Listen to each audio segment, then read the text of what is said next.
after talking about my most recent breakup with a close friend of mine, they said something that stood out to me. They said, "I just don't think you're the type of person that wants to be in relationships." At first, I laughed because on the surface level, I was saying to myself, there ain't no way that can be true because I love, right? But as I continue to process the role that I played in my most recent breakup and speaking with my therapist about it and watching my ex post videos publicly about it, I start to continue to think to myself, maybe I'm not the relationship type. I continue to do research on this ideology, and I want to be able to share with you some things that I discovered about myself. Perhaps you can find something that is something that you can relate to as well.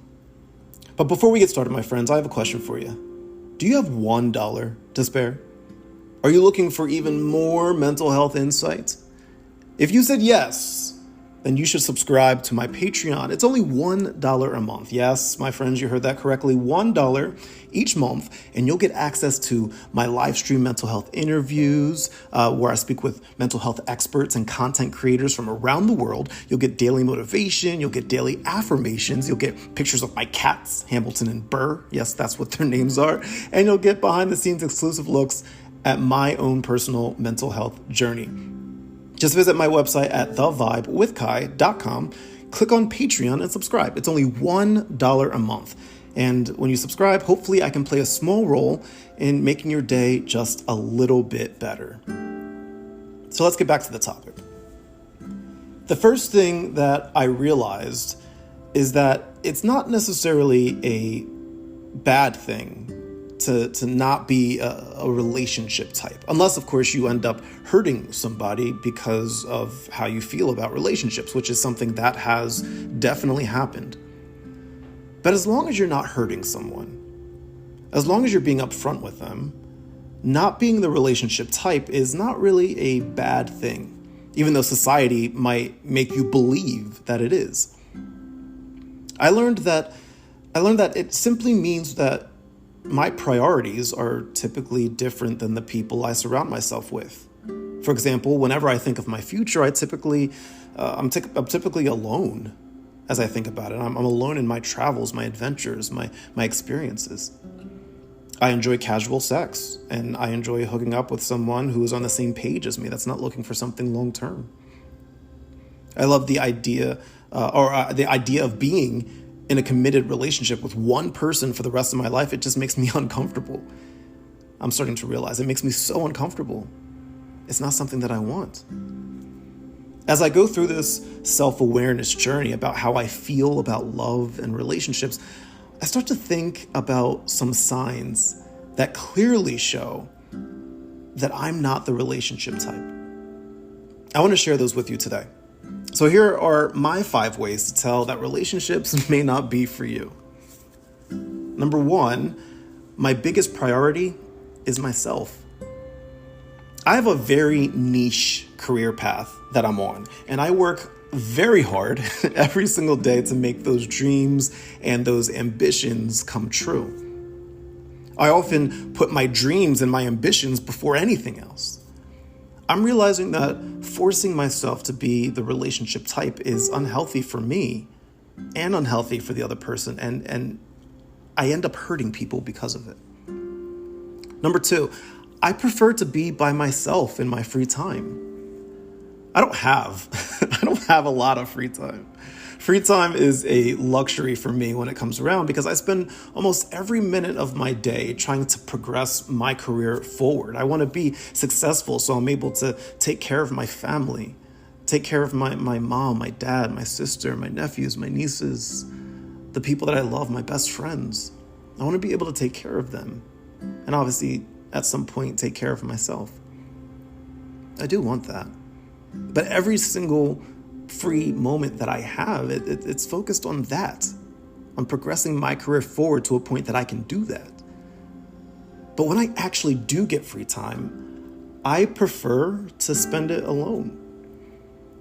I interact with people all day, every day.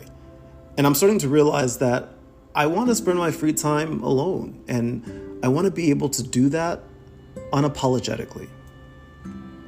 Number 3, compromising is very difficult for me. I think we all know that compromise is required in relationships. That goes without saying, right? But I'll be honest, I'm not the best at meeting people halfway. It's not for lack of trying, because I really do try. I just fail miserably each time.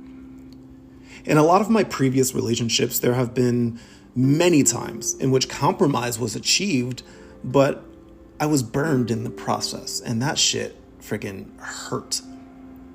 And because of that, I've shied away from compromise, often because I'm afraid that I'm honestly afraid I'll get burned again. So I built up this wall where compromise is just not a thing. Through therapy, I've also learned that this might be because of some of the trauma that I've experienced as an adult. Trauma that I won't get into here, but it's important. It played a role. Ultimately, I know what I need to work on. I don't think that this feeling of not being able to compromise is a permanent thing, but it's something that I struggle with. Number 4, I'm not good at communicating what I want and what I need. This one is a biggie. After I've had time to process my thoughts and my feelings, I'm very good at communicating my needs. Like right now, for instance, I'm able to talk confidently about all of this because all of these words that I'm saying have gone through this curated thought process grinder. But in the moment, in the middle of a relationship, in the middle of a conversation with a significant other, this is where I struggle.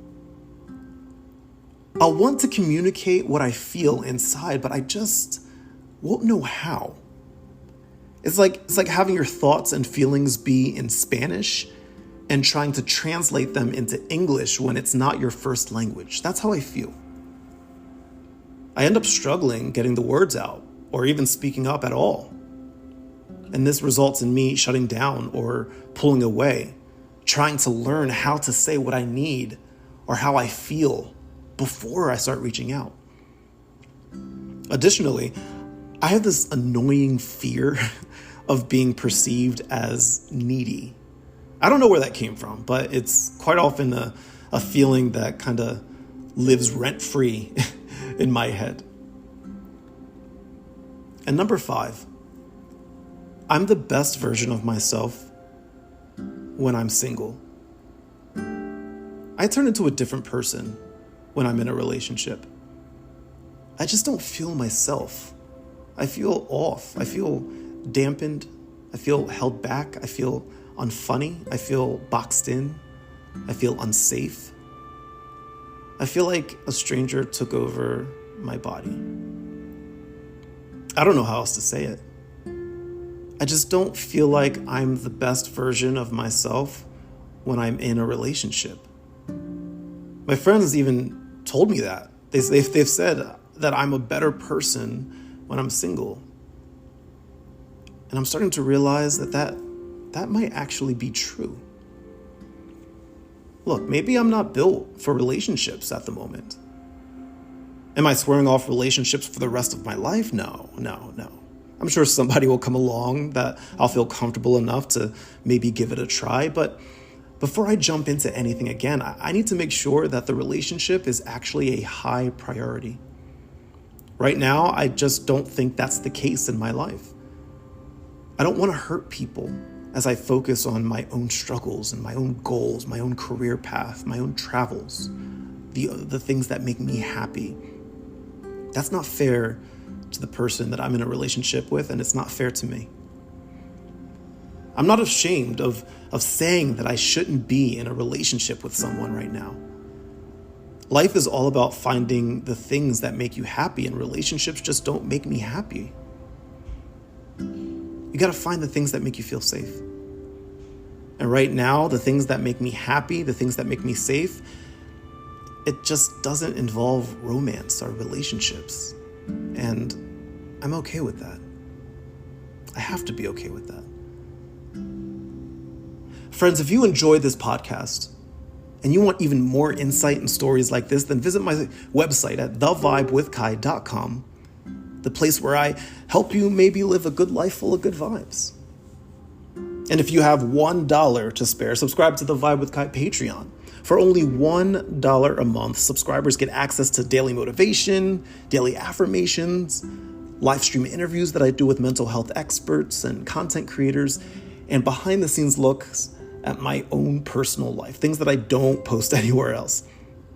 Just click on the link in the I can't even talk. This is how emotional I am right now. Just click the link in the description of this podcast and just subscribe. It's only $1 a month. With that said, my friends, thank you so much for listening. And as always, much love and good vibes.